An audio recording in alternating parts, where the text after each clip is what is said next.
السلام علیکم ورحمۃ اللہ وبرکاتہ۔ میرے پیارے اسٹوڈنٹ، کیسے ہیں آپ تمام حضرات؟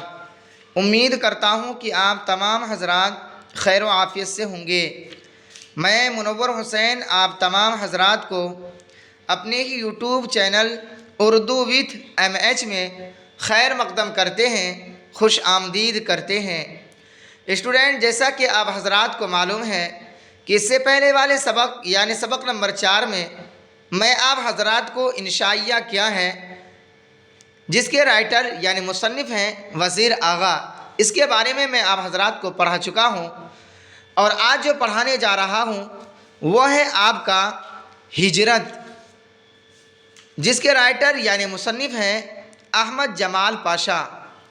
اسٹوڈنٹ، سب سے پہلے میں مناسب سمجھتا ہوں کہ آپ حضرات کو مصنف یعنی رائٹر، لیکھک کے بارے میں روبرو کرا دوں کہ ان کے رائٹر یعنی لیکھک اور مصنف کون ہیں، لکھنے والے کون ہیں ہجرت کو، تو وہ ہے آپ کا احمد جمال پاشا۔ احمد جمال پاشا سن 1929 میں الہ آباد کے محلہ خلد آباد میں پیدا ہوئے۔ ان کے والد کا نام شجاعت حسین اور دادا کا نام نجف علی تھا۔ شجاعت حسین کی 2 شادیاں ہوئی تھیں۔ احمد جمال پاشا دوسری بیوی سروری خاتون کے وطن سے تھے۔ شجاعت حسین 1940 میں الہ آباد سے لکھنؤ چلے آئے اور امین آباد کے کچا احاطہ میں انہوں نے اپنا مکان خریدا، جس کا نام سروری منزل رکھا۔ احمد جمال پاشا نے سن 1950 میں coins college high school Lucknow سے میٹرک، 1953 میں کرسچین کالج سے انٹرمیڈیٹ، 1956 میں لکھنؤ یونیورسٹی سے بی اے اور 1958 میں علی گڑھ مسلم یونیورسٹی سے ایم اے کیا۔ 1957 میں انہوں نے سر سید ہال میگزین اسکالر کا پیروڈی نمبر نکالا۔ اسی سال جھلک بک ڈپو علی گڑھ نے ان کی کتاب مجاز کے لطیفے شائع کی۔ تو اسٹوڈنٹ، تو چلیے، یہ رہا آپ کا مصنف کے حالات کے بارے میں۔ آج جو ہم پڑھنے جا رہے ہیں وہ ہے کہکشاں اردو حصہ 2 سبق نمبر 5 یعنی 5 لے کر حاضر ہوا ہوں۔ اگر آپ نے پہلے کے ویڈیو میں پہلے کے اسباق نہیں پڑھے ہیں، نہیں دیکھے ہیں، تو ضرور دیکھ لیں، اس کا لنک ڈسکرپشن میں موجود ہے۔ تو چلیے دوستو، آج ہم اپنا سبق شروع کرتے ہیں۔ آج کے سبق میں ہم لوگ پڑھیں گے ہجرت، کہکشاں اردو سے سبق نمبر 5 میں ہے۔ کہکشاں اردو کا سبق نمبر 5 میں ہے ہجرت، اس کے بارے میں پڑھیں گے۔ آج پڑھیں گے کیا؟ ہجرت۔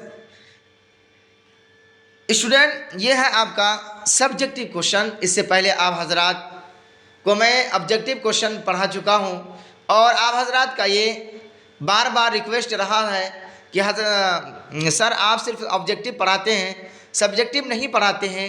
اسی وجہ سے میں نے یہ مناسب سمجھا کہ آپ کو ذرا برابر بھی کوئی مشکلوں کا سامنا نہ کرنا پڑے، اسی وجہ سے میں آپ حضرات کے لیے سبجیکٹیو کوشچن لے کر حاضر ہوا ہوں، جو آپ کے ایگزام کے لیے بہت ہی امپورٹنٹ ہے۔ اسٹوڈنٹ، اگر آپ تن من دھن شوق اور ذوق اور لگن کے ساتھ پڑھیں گے تو آنے والا ایگزام جو ہے بہت ہی بہترین جائے گا، بالکل آسان جائے گا۔ اگر آپ دل و جان سے پڑھیں گے تو اگر آپ نے واہوائی میں، کھیل کود میں اپنے وقت کو ضائع کر دیا تو آپ کو آنے والے ایگزام میں بہت ہی خسارے کے ہاتھ ملنا پڑے گا۔ اسٹوڈنٹ، آپ کا ایگزام بہت قریب ہے۔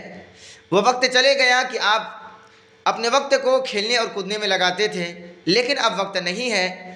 برائے مہربانی آپ کلاس کو، ویڈیو کو بہت ہی دھیان اور توجہ کے ساتھ سنیں گے، پڑھیں گے، دیکھیں گے، اور اس ویڈیو کو اپنے دوستوں تک شیئر کریں گے، اور ان کو اس کلاس کے اندر یا اس چینل کے مادھیم میں، اس چینل میں جڑنے کی تلقین کریں گے، تاکہ وہ بھی اس ویڈیو سے فائدہ حاصل کریں، اس سبق سے استفادہ حاصل کریں۔ تو چلیے اسٹوڈنٹ، آج ہم پڑھتے ہیں آج کی کلاس ہجرت کے بارے میں۔ سوال نمبر 1 میں پوچھا گیا ہے کہ ہجرت کا تعلق کس صنف ادب سے ہے؟ ہجرت کے معنی ہوتا ہے سفر کرنا، کوچ کرنا، ایک جگہ سے دوسری جگہ منتقل ہو جانا، چلے جانا، اسی کا ہجرت کہتے ہیں۔ تو جواب ہوگا آپ کا، جواب انشائیہ ہے۔ کیا ہے؟ ہجرت کا تعلق کس صنف سے ادب سے ہے؟ وہ انشائیہ صنف ادب سے ہے۔ اسٹوڈنٹ آگے چلتے ہیں، سوال نمبر 2 میں پوچھا گیا ہے بنجاروں کو اور کس نام سے جانا جاتا ہے؟ اسٹوڈنٹ بنجارہ کہتے ہیں خانہ بدوش کو جو گھر کے روڈ کے کنارے گھر ایک مختصر سا بناتے ہیں، جیسے وہ پلاسٹک وغیرہ کا آپ حضرات بھی دیکھے ہوں گے کہ وہ پلاسٹک کا گھر بناتے ہیں، آج یہاں ہے تو کل کہیں اور رہیں گے، پھر اس کے بعد تیسرے دن کہیں اور رہیں گے، چوتھے دن کہیں اور رہیں گے، ان کا کوئی مقرر گھر نہیں ہے۔ ان کا اگزامپل دیا جاتا ہے کمہار کا، کہ جس طریقے سے کمہار ایک برتن بناتا ہے، جس طریقے سے چاہتا ہے اس میں تصرف کرتا ہے، جب چاہتا ہے توڑ کر پھر اس طریقے سے بنا دیا، پھر چاہا تو دوسری طریقے پر اس کو ڈھال دیا۔ اسی طریقے سے یہ کہا ہے بنجاروں کی یہ گھر کا اور کیا ان کی زندگی کا حالات ہیں۔ کہہ رہا ہے کہ سوال نمبر 2 میں بنجاروں کو اور کس نام سے جانا جاتا ہے؟ کہہ رہا ہے کہ خانہ بدوش کے نام سے جانا جاتا ہے۔ سوال نمبر 3 میں پوچھا گیا ہے باد شمال اور برفانی حصار کے معنی واضح کیجیے۔ کہہ رہے ہیں باد منے ہوا اور شمال منے اتر، برفانی برف سے ہی بنا ہے، حصار کے معنی ہوتا ہے تودوں کا گھر۔ کہہ رہے ہیں کہ اتر کی ہوا برف کے تودوں کا گھر ہے۔ اسٹوڈنٹ سوال نمبر 4 میں پوچھا گیا ہے سرمائی تعطیلات گزارنے کے لیے محو سفر رہتی ہیں، کون رہتی ہیں؟ سرمائی تعطیلات، تعطیل کیا معنی ہوتا ہے چھٹی، سرمائی میں ٹھنڈی کی چھٹی، سرمائی تعطیلات گزارنے کے لیے محو سفر رہتی ہے، تو جواب ہوگا سائبریا کی مرغابیاں محو سفر رہتی ہے، یعنی سفر کرنے کے پے در پہ رہتی ہے۔ اسٹوڈنٹ سوال نمبر 5 میں پوچھا گیا ہے کس کے مقابلہ میں مہذب انسان معذور ہے؟ تو جواب ہوگا خانہ بدوش کے مقابلہ میں، کیونکہ مہذب انسان کے اندر شعور، عقل اور کیا ہے عزت دار ہوتا ہے، اور خانہ بدوش کیا ہے بے عزت ہوتا ہے، غیر عزت دار ہوتا ہے، ان کا نہ رہنے کا ٹھکانہ ہے، نہ ہی کھانے کا، نہ ہی پینے کا، نہ ہی پہننے کا۔ اسی طریقے سے کیا ہے مہذب انسان کیا ہے معذور ہے ان کے خانہ بدوش کے مقابلہ میں۔ اسٹوڈنٹ آگے چلتے ہیں، سوال نمبر 6 میں پوچھا گیا ہے، کیا پوچھا گیا ہے؟ انشائیہ ہجرت میں کتنے ملکوں کا نام آیا ہے؟ تو جواب ہوگا 3 ملکوں کا نام آیا ہے۔ نمبر 1 ہے عرب، نمبر 2 ہے امریکہ، نمبر 3 ہے یورپ۔ اسٹوڈنٹ آگے چلتے ہیں، سوال نمبر 7 میں پوچھا گیا ہے مغرب کو کس کی علامت کہا گیا ہے؟ تو جواب ہوگا مغرب کو غلامی کی علامت کہا گیا ہے۔ اسٹوڈنٹ آگے چلتے ہیں، سوال نمبر 8 میں پوچھا گیا ہے جنت سے کس کو حکم سفر ہوا؟ اسٹوڈنٹ آپ کو یہ بات واضح کر دوں، اجاگر کر دوں کہ حضرت آدم علیہ السلام کو جب اللہ تبارک و تعالیٰ نے جنت میں داخل کیا تھا، اور حضرت آدم علیہ السلام اور حوا علیہ السلام کو کہا تھا ایک درخت تھا جنت کے اندر جن کے بارے میں اللہ تعالیٰ نے کہا تھا کہ تم اس درخت کے قریب بھی مت جانا۔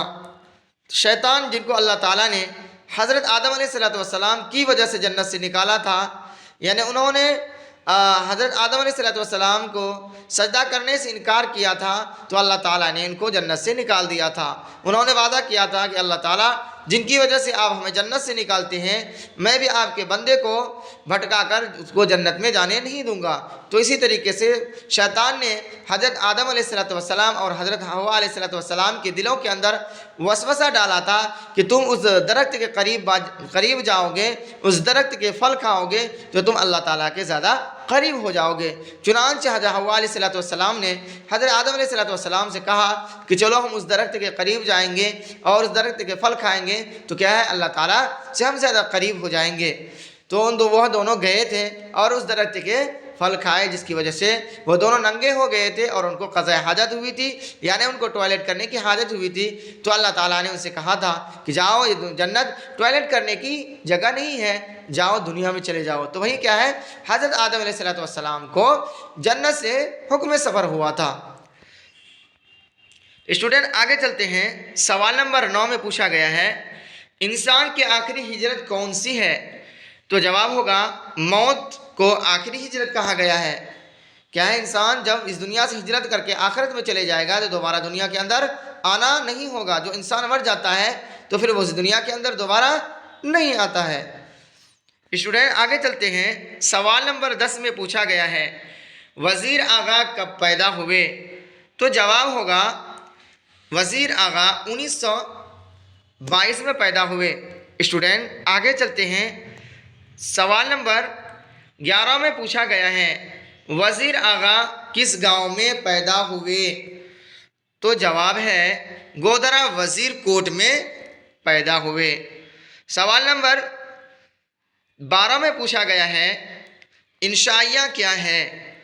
تو جواب ہے انشائیہ مضمون ہے۔